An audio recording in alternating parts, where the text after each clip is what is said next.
Hello, I'm John Weeks, and on this episode of How to Be a CEO, we're talking with Nicola Hodson, CEO of multinational corporation IBM. It's the largest industrial research organisation in the world, and it's been making headlines for its computer technology for decades. In 1997, IBM's Deep Blue computer model became the first to beat a reigning world chess champion. And in 2011, IBM's supercomputer Watson trounced two human competitors in the televised quiz show Jeopardy! Today, though, it's firmly in the midst of the AI revolution, and it's Nicola Hodson who's been put in charge of continuing to push forward their artificial intelligence offering. So, Nicola, you've had 4 months now in the role of CEO of IBM. First of all, how has it been? How have those first 4 months been? So I've been here for 16 months, actually. So I can't claim the newbie card anymore. But, it's been a really interesting ride. It's a very, very exciting time to be in tech. We at IBM launched our Watson X data and AI platform last May. And it's been a real ride since then.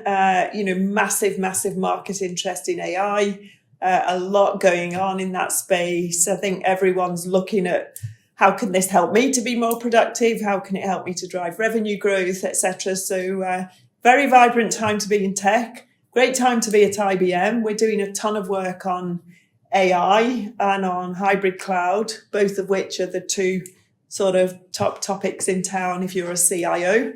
And in the C-suite more generally. So, it's been fun. It's been great to get my head around the business. It's been great to join at such a brilliant time. Looking through sort of your work history, you've been at some of the biggest tech companies, such as IBM, of course, Microsoft, and been in sort of leadership roles. I understand you're one of only a few, really, female leaders at tech firms involved with AI specifically today in 2024, which sounds crazy to say. Do you think more are needed? I think we need to get more women involved and all forms of diversity, actually, in the cycle of AI development, starting from the first envisioning all the way through to decisions about what gets implemented when and how. If you think about, if you're in business, you need AI that's transparent, that's fair, that is not creating biases and definitely not replicating biases that might already be present. And to do that, you need to make sure you've got women, you've got neurodiverse people with disabilities, etc., all the way along the value chain. So I think that's absolutely essential, particularly in decision-making roles. We did some research recently, actually, and I think, when you look at what that told us, it said that 69% of business leaders believe that increased female representation is important for ironing out bias, but only 37% of them feel like having women in top leadership roles is a priority. So there's a little bit of imbalance there, but certainly, we think that's very, very important AI is being used for important jobs now. It's being used in many cases. I have children at university. They are applying for roles. Many recruitment processes are screening you using AI. There's a lot of AI in call centers. And some of the things that, more and more will be used in health, for example, we need to be absolutely certain we've got all cross sections of the population represented there. That's it. And you mentioned that the biases there, and that's the sort of scary side of AI in a way, isn't it? You need to get that right fundamentally before it can go wide scale. I think you do. And I wouldn't want to scare anyone because that's just something, tech is tech. And as long as you build in the right checks and balances along the cycle, then you've got the right safeguards there. But, we as members of the public and the organizations who serve us need to be absolutely sure that we have AI that's compliant with regulations and that is giving us that output that is fair. And so, it's really important as you think about the use cases to have regulation in place that monitors those use cases and makes sure that the checks and balances are appropriate to the use case. Sort of doesn't matter so much if I do a search and I'm looking for a restaurant in Westminster tonight, that the results aren't 100% accurate. It might be irritating, but it's not life-threatening or it's not affecting me in a significant way. Whereas, if someone's taking a decision about my health or a financial product or a job application, it matters a lot more to me. And so making sure we've got good regulation to look after us in that sense is really important. And I guess the other thing I would say is IBM's been involved in sort of the ethical use of AI for many years. Now, I'm sure you remember the Kasparov chess match all those years ago. But it's really important to have ethics in mind at the start of the cycle. So we have an ethics board. Anyone on the ethics board can say no to a particular development that might not make them feel comfortable. And I think making sure you've got that in play is important. And then we have some really important principles, one of which is AI works alongside humans, so it doesn't replace them. The second is the data and the insights that you gather from AI belongs to the creator and not the IT partner.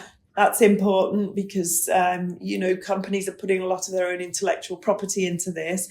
And then the third is the one I mentioned earlier, which is you've got to have AI that's transparent, explainable, and free from harmful content and biases. So, if you put those things in place and you have a set of principles, then I think you can develop AI in a really positive way. And you touched a little bit on the use of AI for productivity. What does IBM offer in terms of AI products and services? So we have a data and AI platform called Watson X, and it has a range of products. It has five key components, if I can talk about it in that way. We have Watson X Assistants, and Watson X Assistants will help if you think about a contact center scenario. They help to take all of the simple calls and the simple activities and streamline those. And so it might be that you're interacting with a bot for some of those simple queries. For example, I paid a check into my bank account. One of my bank accounts is with NatWest. We built Cora with NatWest. I don't need to speak to anyone, but I don't pay a check in very often. So, I type in, how do I pay a check in? And in 2 minutes, I'm done. Those sorts of really simple things can be done with a bot. And we did something similar with our own HR, Ask HR at IBM, and that handles about 94% of all queries via a bot. Super simple, user satisfaction sky high, and incredible example there. So Watson X Assistants for some of those call handling, customer contact, customer care center applications. We have Watson X Orchestrate. That helps to streamline processes where you've got workflow. And then we have three big components of the platform, which are WatsonX.governance, WatsonX.ai, and WatsonX.data. And those three components give you the capability to put in place a proper governance framework so that when my AI takes a decision of this type, here's the data it's called upon about Nicola. Here's where it got the data point from. Here's where it got the second data point, and here's where it got the third. And by the way, here's how it complies with the regulation that might be relevant to your industry, be you a bank or a telco. So that's a sort of a set of tech capabilities that allows you to put some proper governance around AI as you implement that. Lots and lots of organizations are super interested in that as a start point. But all of those allow you to build in efficiency. And so that's where we're seeing lots and lots of traction in our business at the moment. Amazing, really. So you're covering quite a lot of elements of AI and AI use for businesses. That's right. All business to business. So we don't do consumer AI, but ours is all for, responsible AI for business. The thing that interests me most of those is actually the governance aspect of AI, as you mentioned, the seeing how it's actually made the decision and where it's got the information from. There's so much talk these days about how AI is going to be regulated. I mean, are you involved with conversations with governments and the UK government and people high up about how this technology works and can be implemented elsewhere? Yeah, we are, and we are obviously in every country, and we were really pleased to see the UK take a lead with the first AI Safety Summit, and we're really pleased to be part of that. It's important for us, alongside other big tech companies, to make sure that we have a voice in that discussion. As it relates to the UK, we are pleased to see that the job of regulating the use cases for AI is falling to the regulators in the sectors. So, for example, the energy regulator will regulate use cases in that sector. The FCA and PRA will look at the banking financial services sectors. That means you don't have such a hill to climb because they're already experts in the sector. And so you've got to make sure that the skills continue to build in the regulators so that they can take on that work, and that companies like us, second people from time to time into those roles and make sure that we all move that skill base forward together. But super supportive of regulation and, pleased to see the UK at the forefront there. Let's go to the ads now. We'll be back after these.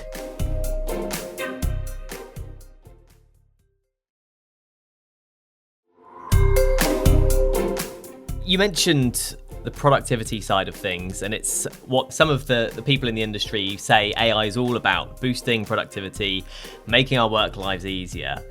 How confident are you that it will be as transformative as many are promising? When you think about some of the applications, they're really quite edifying, and it helps people to see like a wider purpose of some of this stuff. So I'll give you a few examples that are maybe a little bit less about productivity and more about better services and better, things we can do better for citizens and people. So we work, for example, with Transport for London, and we're using AI to help them make smarter decisions to save energy and reduce emissions. So that's AI embedded in software that's all around sustainability. We work with NASA, where we are working on large-scale geospatial models to track and monitor climate change and to better predict weather. And they're models that can be used by other people as well on a global scale. We are working with the NHS as an example, where we've used relatively simple AI to halve the amount of no-shows for appointments. It's a small gain in a sense, I think about 5% thereabouts in efficiency. But when you scale that, if you think about scaling that across the whole of the NHS, potential massive gains there. I mentioned the banks. We work with some of the banks to make sure that consumer interface is an easier one and a better one, and that will continue to evolve. We're super proud to work with some of the massive sporting icons. So we work with Wimbledon, the US Masters, the Open, and we just did a big piece with Sevilla Football Club, where we're helping them with talent scouting using AI. But with Wimbledon and the others, we're using AI for AI commentary, for example, predicting who's going to go through to the next round.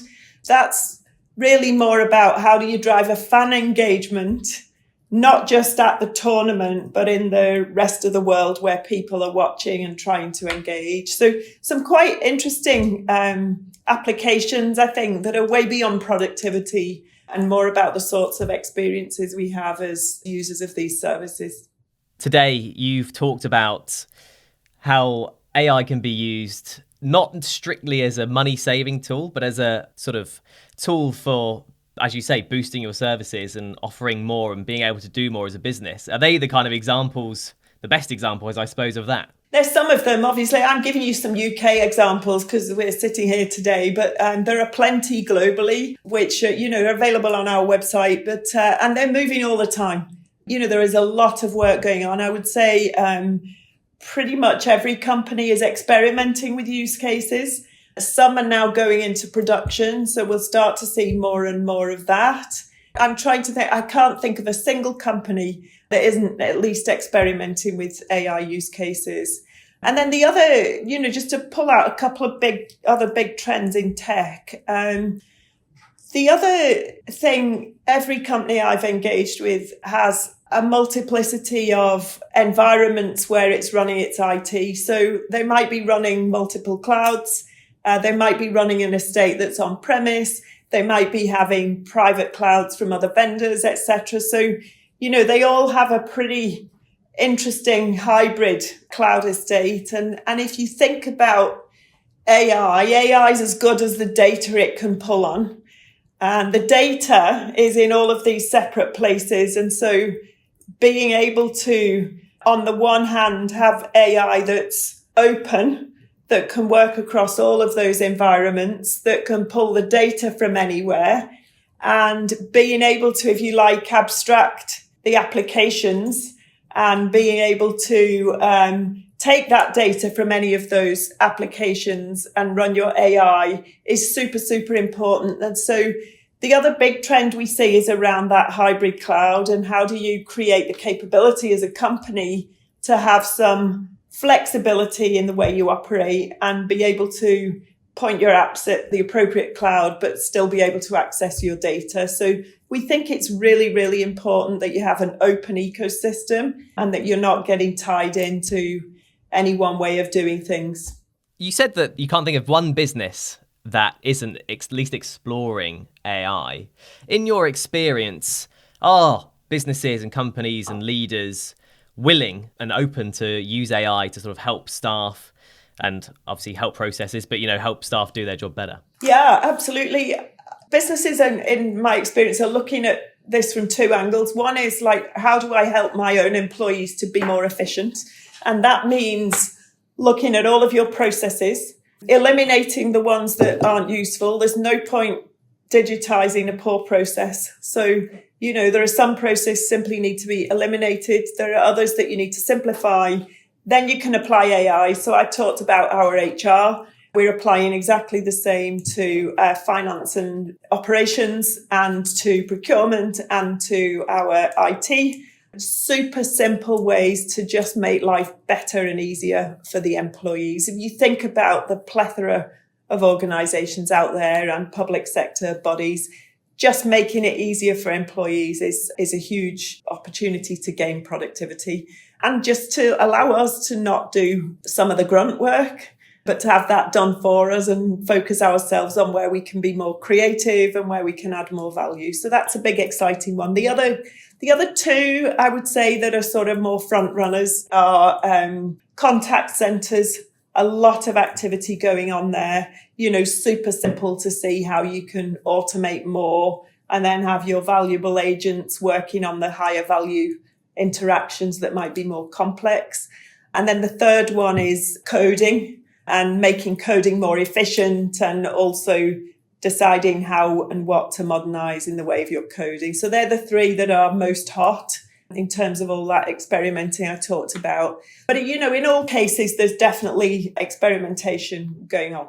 And just speaking to you, Nicola, I can tell how excited you are by the prospect of everything AI, really. Does it ever sort of dawn on you, I guess, the responsibility of your role being at the top of such a big organisation, doing so much in the sector? For me, it's really important I'm working for a company that takes its responsibility seriously. So let's start there, because without that, it's a very difficult path to walk. And it's on us and others in our industry to do that, and not just to comply with regulations, but to be responsible and to make sure we've thought through the consequences of AI and we're able to help our customers with that journey. So, that's the first thing I would say. I think the second thing is AI and any sort of other digital transformation. It's all about how do you manage change in an organization. And so it's really important to bring people with you on that change and to help them to understand what's it all about. How can I develop myself? How can I help with this implementation? And how can I do my own job better and help other people to do theirs better? So, really proud of things like we have a program called Skills Build that's aiming to skill up 30 million people globally by 2030 and 2 million in AI by year after next. And that's all available free. It's available to schools and colleges, but it's also available to people in the workplace to reskill themselves. So, I think there's a responsibility to build the product in a good way, implement the product in a good way, and then think about the wider impact to society and to make sure that we can help everyone along that journey build the right skills and create opportunities for themselves. That was Nicola Hodson, CEO of IBM. Get more interviews, news and analysis from the Evening Standard's business team at standard.co.uk/business.